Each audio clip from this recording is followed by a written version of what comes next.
একটা খবর আপনারা হয়তো পেয়েছেন, নিশ্চয়ই পেয়েছেন এতক্ষণে, এটা 2-3 দিন আগের খবর, যে ভারত এবং মায়ানমার এদের মধ্যে ভূমি বিনিময় বা ল্যান্ড সোয়াপ করছে। এখনো অবধি চুক্তি সম্পূর্ণ হয়নি, আলোচনা চলছে মাত্র, কিন্তু বিষয়টা নিয়ে রাজনৈতিক উত্তাপ শুরু হয়ে গেছে। একদল ইতিমধ্যে বলতে শুরু করেছে মণিপুরের 1 ইঞ্চি জমি কাউকে দেয়া যাবে না। হ্যাঁ, ভূমি সংক্রান্ত এই আলোচনাটা উঠেছে মণিপুরকে নিয়ে। মণিপুর গত 3 বছর ধরে উত্তপ্ত, তাই কংগ্রেস দল বলছে মণিপুরকে শান্ত করতে না পেরে কেন্দ্র সরকার মণিপুরকে ভাগ করতে চাইছে। কিন্তু বিষয়টা কি সত্যি তাই? সত্যি কি মণিপুরকে ভাগ করতে চাইছে কেন্দ্র সরকার? মিয়ানমারকে দেশের একটা অংশ, তা সে যতই ছোটই হোক, দান করতে চাইছে ভারত, এমন একটা কথা বাজারে ছড়িয়ে দেওয়া হয়েছে কেবলমাত্র। এবং এটা কেন করছে ভারত? বলা হচ্ছে কেবলমাত্র কুকি উপজাতির মানুষদের শিক্ষা দেওয়ার জন্য। সত্যি কি এটা, নাকি এর পেছনে অন্য কারণ আছে? এ ব্যাপারে কেন্দ্র সরকারের বক্তব্যই বা কি, আসুন দেখা যাক। ভারতের বিদেশ মন্ত্রক স্বীকার করেছে যে ভারত ও মিয়ানমারের মধ্যে সীমান্তের একটি ছোট্ট অংশ, আবার বলছি খুব ছোট একটা অংশ, সেটা কতটা কি পরে আসছে, সেই অংশ নিয়ে ভূমি বিনিময়ের প্রস্তাব বা ল্যান্ড সোয়াপ সেটা বিবেচনায় রয়েছে। এর প্রয়োজন কেন হয়েছে? কারণ সীমান্তের কিছু অংশ এখনও চূড়ান্তভাবে নির্ধারিত নয় এবং সেই বিষয়েই দুই দেশের মধ্যে আলোচনা চলছে। ভারত ও মিয়ানমারের আন্তর্জাতিক সীমান্ত প্রায় 1643 কিলোমিটার দীর্ঘ। এই সীমান্ত ছুঁয়ে রয়েছে ভারতের 4টি রাজ্য: অরুণাচল প্রদেশ, নাগাল্যান্ড, মণিপুর, মিজোরাম। অধিকাংশ সীমান্তই পাহাড়ি, ঘন জঙ্গল এবং বহু আদিবাসী জনগোষ্ঠীর বসবাসের এলাকা। বহু পরিবারের আত্মীয় স্বজন ভারত ও মিয়ানমার দুই দেশেই রয়েছে। এই কারণেই এতকাল সীমান্ত পুরোপুরি বন্ধ ছিল না। নির্দিষ্ট দূরত্ব পর্যন্ত যাওয়া আসার অধিকার দেয়া ছিল, যাকে বলা হয় ফ্রি মুভমেন্ট। সেটা ওপারের লোক, মানে মিয়ানমারের লোকও আসতে পারতো ভারতের ভেতরে বেশ কিছুটা দূর অবধি, আবার ভারতের দিক থেকেও যারা ওখানকার মণিপুরের, তারা আবার চলে যেতে পারতেন অনেকটা দূর অবধি, আবার ওই কিছুটা দূর অবধি। এই জায়গাটাকে বলা হতো ফ্রি মুভমেন্ট জোন। কিন্তু গত কয়েক বছরে পরিস্থিতি বদলে গেছে। মিয়ানমারের রাজনৈতিক অস্থিরতা, বিদ্রোহ, মাদক পাচার, অস্ত্র চোরাচালান এবং জঙ্গি গোষ্ঠীর চলাচল ভারতের নিরাপত্তা সংস্থাগুলোর উদ্বেগ বাড়িয়েছে। এই কয়েকদিন আগে আপনারা দেখেছেন যে উজবেকিস্তান এবং আমাদের ইউক্রেন, সেখানকার বেশ কিছু তাদের ধরা পড়েছে ওখানে, তারা এখন জেলের মধ্যে রয়েছে, ভারতের জেলে আনা হয়েছে। তো এগুলো নানা কারণে সব চলছে। এই কারণেই ভারত এখন পুরো সীমান্তে বেড়া তৈরির সিদ্ধান্ত নিয়েছে এবং ওই ফ্রি মুভমেন্ট জোন যেটা, সেটা বন্ধ করতে চাইছে। কিন্তু সমস্যা হলো, যেখানে সীমান্ত পুরোপুরি নির্ধারিত নয় সেখানে বেড়া বসানো সম্ভব নয়। তার মানে সীমান্ত কেন নির্ধারিত নয়? তার কারণ এই জঙ্গলের মধ্যে দিয়ে, নদী, জঙ্গল, পাহাড়, তার মধ্যে দিয়ে কোন জায়গা দিয়ে সীমানাটা ঠিকমতো যাবে সেইটাই নির্ধারণ করা হয়নি এতগুলো বছর ধরে। তো এবার আসি মূল ঘটনায়। আলোচনার কেন্দ্রবিন্দু হচ্ছে মণিপুরের চান্দেল জেলার একটা ছোট্ট অংশ। বর্ডার পিলার থাকে, তো সেই বর্ডার পিলার 65 থেকে 68, এই অংশটা প্রায় 2.8 কিলোমিটার সীমান্ত।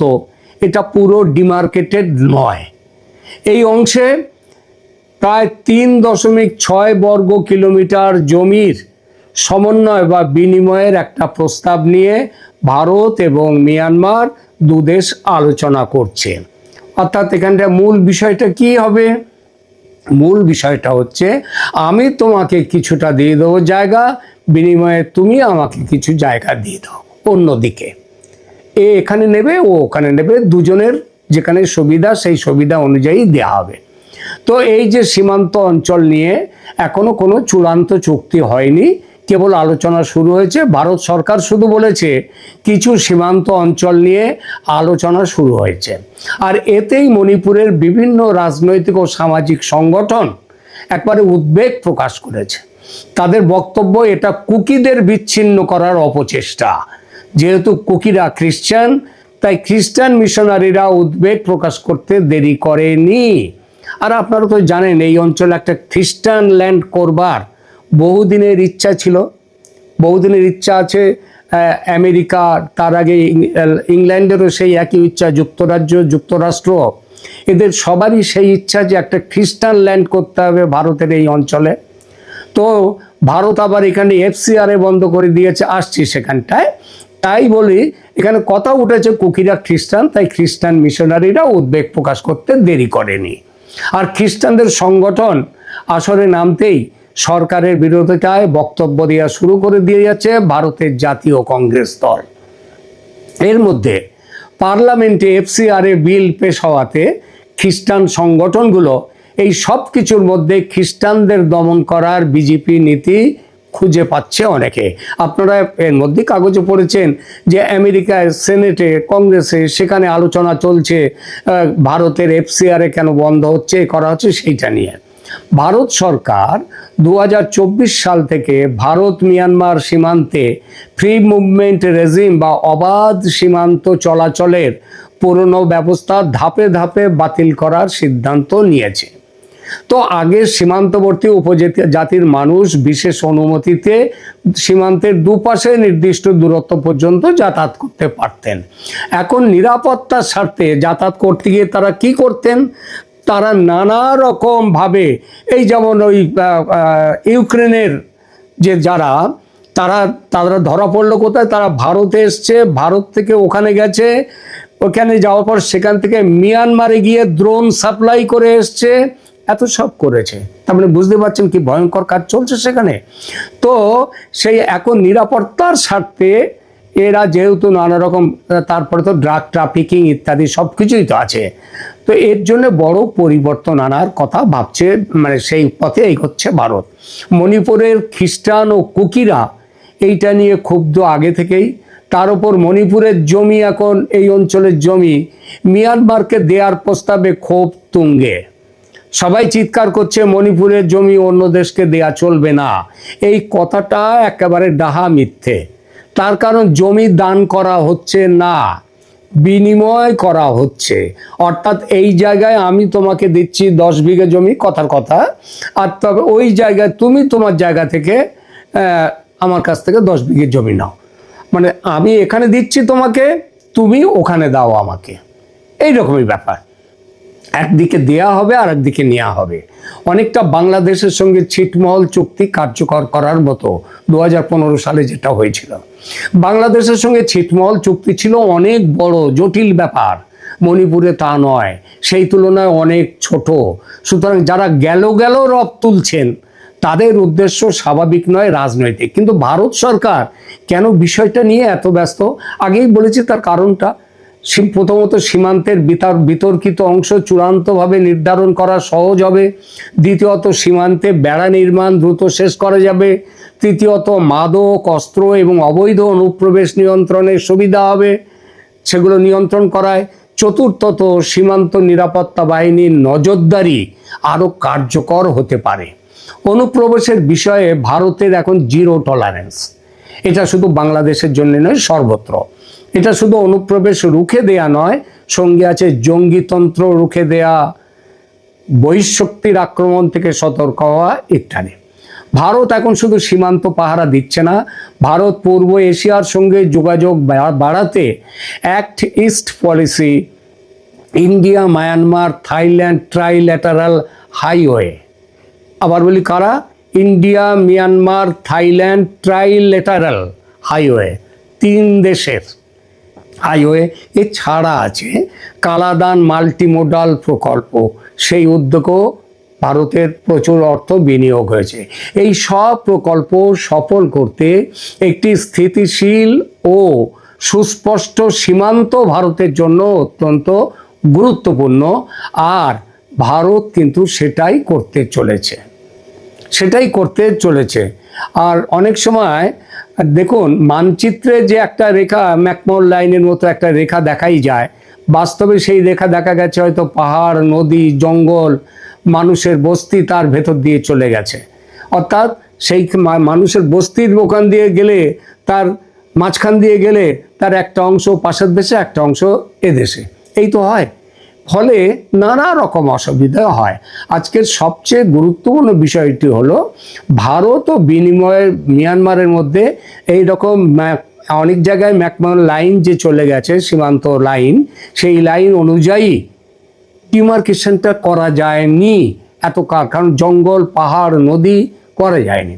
এখন সেইটা করে নিয়ে দেখা যাচ্ছে যেখানটাতে কোনো রকমভাবে প্রাচীর দেওয়া সম্ভব নয়, যেখানে ঘেরা দেওয়া সম্ভব নয়, সেখানটায় বলা হচ্ছে তুমি এই জায়গাটা আমাকে দাও, এই জায়গাটা আমি রাখছি, ওই জায়গাটা আমি তোমাকে দিচ্ছি, ওই একই পরিমাণ জায়গা তুমি নিয়ে নাও। এইটাই ব্যাপার। এটা হচ্ছে পারস্পরিক সদিচ্ছা। এই আলোচনা শেষ পর্যন্ত ভূমি বিনিময় পর্যন্ত গিয়ে পৌঁছবে, নাকি অন্য কোনো সীমান্ত নির্ধারণের সূত্র বের হবে, সেটা ভবিষ্যৎ বলবে।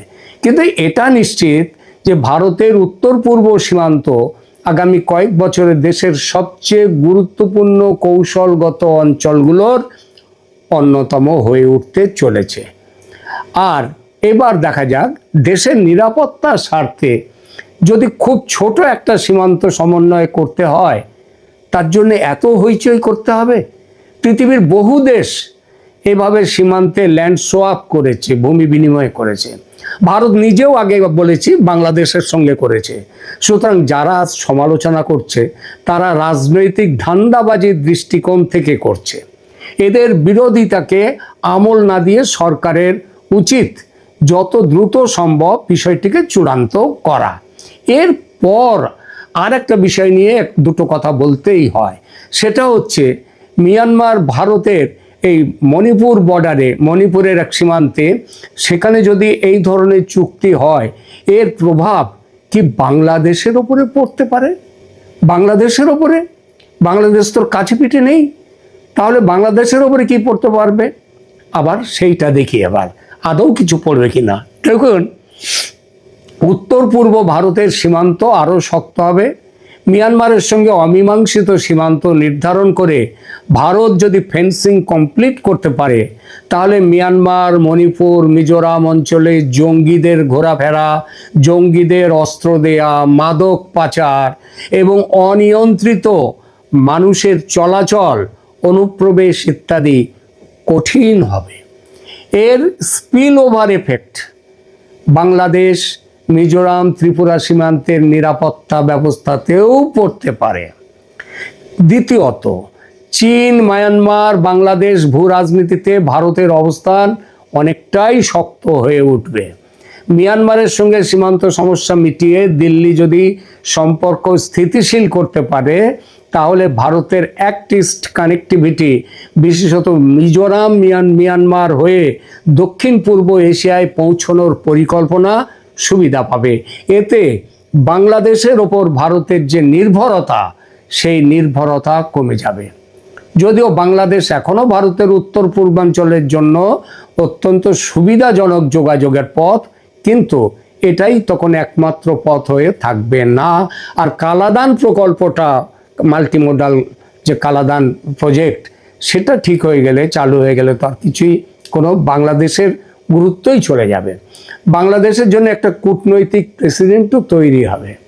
ভারত যদি মিয়ানমারের সঙ্গে কয়েক দশকের আনরিজলভড বাউন্ডারিকে আলোচনার মাধ্যমে টেরিটোরিয়াল অ্যাডজাস্টমেন্ট করে মেটাতে পারে, ঢাকাকে তখন বলতে পারে ভারত, দিল্লি যখন মিয়ানমারের সঙ্গে বসতে সীমান্ত সমস্যা মিটিয়েছে, তখন বাংলাদেশকেও মেনে নিতে হবে কোথায় কি ভারতের অসুবিধার কথা, তাদের অসুবিধার কথা, একসাথে বসে একটা মিটমাট করো। এখন ওই যে ফেন্সিং করতে দেব না বলে চিৎকার, ওই চিৎকারগুলোই অর্থহীন হয়ে যাবে। এবং ভারত তখন বলতে পারে ভারতের বাকি নদী, সীমান্ত ব্যবস্থাপনা, ফেন্সিং এবং কানেক্টিভিটির সমস্যা একই রাজনৈতিক সদিচ্ছায় মেটানো তখন সম্ভব হবে। তবে একটা জিনিস 2015 সালে যে ল্যান্ড বাউন্ডারি এগ্রিমেন্ট, সেটাতে আমরা অনেকটাই মিটে গেছে দু দেশের এই সম্পর্কটা, কিন্তু সেগুলো তো আবার মানতে চাইছে না বাংলাদেশ। এছাড়া আর একটা বড় জিনিস আছে, সেটা হচ্ছে রোহিঙ্গা প্রশ্নে একটা পরোক্ষ যোগসূত্র তৈরি হয়ে গেল। মিয়ানমারের অস্থিরতা এবং সীমান্তবর্তী আর্মড গ্রুপসের কার্যকলাপ বাংলাদেশ ও ভারত দুই দেশেরই নিরাপত্তার সঙ্গে যুক্ত। ভারত মিয়ানমার সীমান্ত আরও নিয়ন্ত্রিত হলে মানুষের চলাচলের পথ পরিবর্তিত হতে পারে।